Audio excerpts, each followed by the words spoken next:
पहले हम आपको स्वास्थ्य मंत्री सकीना इत्तू का वो बयान सुनाते हैं जिसमें उन्होंने बीजेपी और पीडीपी को लेकर बड़ा हमला बोला है। आप खुद देख लीजिए, बहुत सारे लोग हैं जो पाकिस्तान ट्रेंड है, जो आज कुछ लोग बीजेपी में काम कर रहे हैं, कुछ लोग आज पीडीपी में काम कर रहे हैं।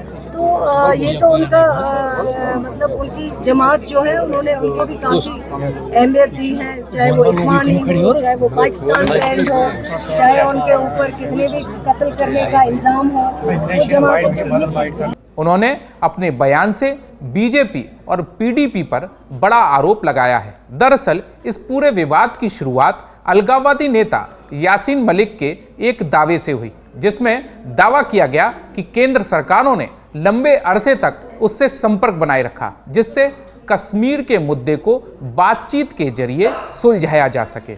इसके लिए उसने आतंकी हाफिज सईद से भी मुलाकात की। इस दावे को लेकर बीजेपी ने कांग्रेस पर हमला बोला और पूर्व प्रधानमंत्री मनमोहन सिंह से हुई यासीन मलिक की मुलाकात का हवाला दिया। जम्मू कश्मीर में बीजेपी, एनसी, पीडीपी समेत कई पार्टियों के नेताओं ने इस मुद्दे पर अपनी प्रतिक्रिया दी। इस बीच कांग्रेस की ओर से भी इस पूरे प्रकरण में अपना स्टैंड क्लियर किया गया और आतंकवाद को लेकर बीजेपी के आरोपों को सिरे से खारिज कर दिया।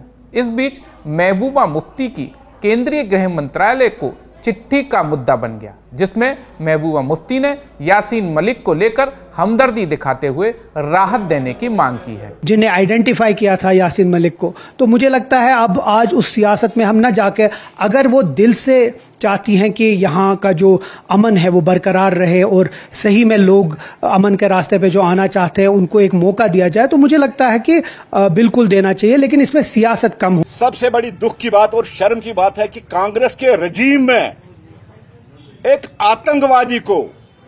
आतंकवादी के पास एक पीस एम्बेसडर बन के भेजा जाता है। और ये कौन करता है? ये कांग्रेस गवर्नमेंट करता है। जब मनमोहन सिंह की गवर्नमेंट होती है 2006 में। मैं तो इतना जानता हूं कि कहीं ना कहीं शुरुआत उनकी जो भी हो, उन्होंने बंदूक को छोड़ के अमन का रास्ता अपनाया था, बातचीत के जरिए मसले हल करने की कोशिश की थी और हमेशा बातचीत के जो है वो एक उसके सपोर्ट में रहे। मैं तो इतना जानता हूं कि कहीं ना कहीं शुरुआत उनकी जो भी हो, उन्होंने बंदूक को छोड़ के अमन का रास्ता अपनाया था।